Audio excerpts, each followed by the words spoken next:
Thank you.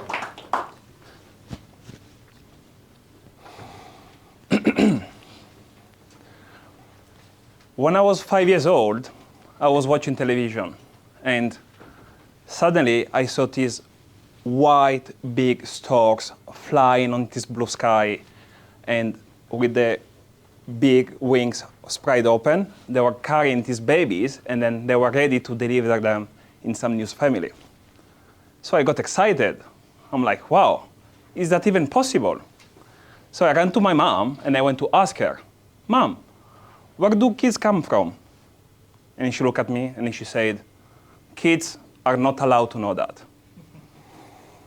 I was shocked, because I realized that the stork just delivered me to the wrong family. You know, let me tell you a bit more about my parents.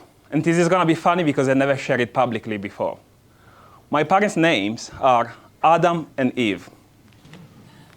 This is the perfect name for two people, very traditional, who really believe in God, and they will never dare to eat from an apple from the tree of knowledge.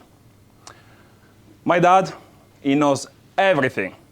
If you ask him something, he will say, I know everything because I've been traveling the world. My mom, she even knows more than my dad. She will be like, I'm the mom, you're the kid. I knew things even before you were born. And of course, being the son, I got this beautiful skill of knowing everything. That's why today I'm here standing at the Toastmasters and then having a competition. Ladies and gentlemen, please let me introduce myself. My name is Wilfred Bamba. I was born in Ivory Coast, and at the age of 4, I moved to Italy, where I spent most of my life. I could tell you a lot about my parents, but unfortunately, when I was 9 months old, my dad moved to the States. He took his suitcase and he just flew to get a new life. At the age of 2, my mom moved to Italy, and then she started a new life with my current stepfather. I've been very lucky because I grew up with my grandmother. She's a beautiful woman, strong, and she raised me with all the love of this world and without making me missing anything. Finally, when I finally turned 4, I had the opportunity to move to my mom in Italy, which was very exciting. And was I expecting a better life?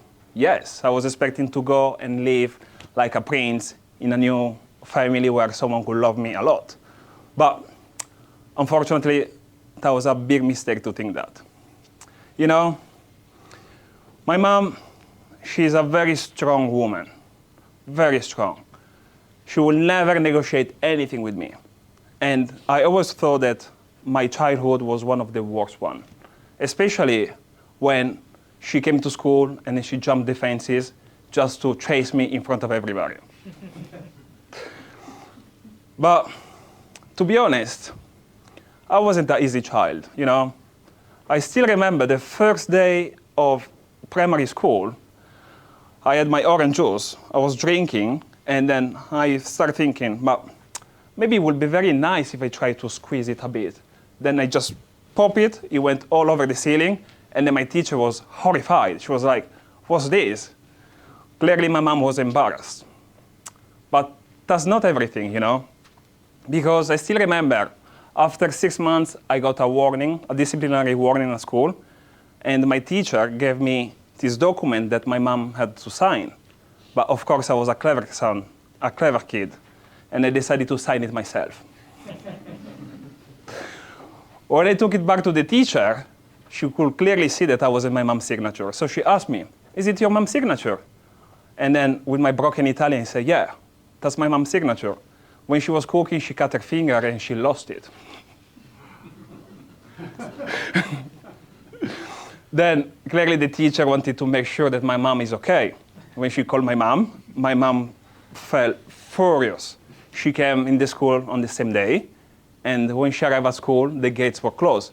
So that's why she decided to jump the fences and chase me. You know, I couldn't wait to turn 18 and leave my parents' house. Because I was like, this cannot be possible. I cannot be having this tough childhood because I don't deserve it. So now that I'm 32 and I'm looking back, I'm actually understanding all the effort that my mom did for me. I'm understanding how hard she worked to take me to Italy with her. I'm understanding how tirelessly she works to just invest all her money in my education. And today, I'm grateful to be here, just thanks to her. How many of you think they had a very tough childhood here? Not many of you. It's good. Maybe because you're not from Africa. No, I'm joking. Yeah.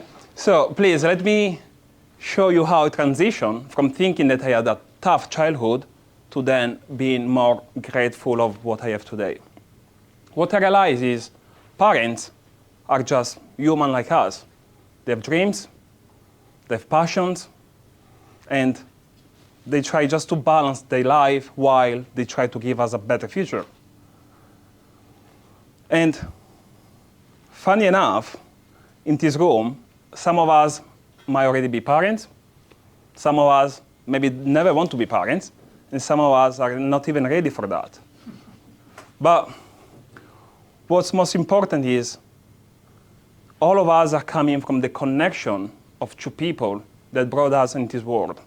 And when you become parent for the first time, no one gives you a handbook, a manual to understand how to deal with difficult kids like myself. And to be honest, now that I'm 32 again, I'm still thinking about time. How the time is ticking, you know? We're growing, parents are getting older, and we cannot get back again to where we were. So if you're still lucky enough to have one of your parents still alive, please go to them and tell them how grateful you are for the life that they gave you and then for the thing that you are here today with us. Thank you very much, guys.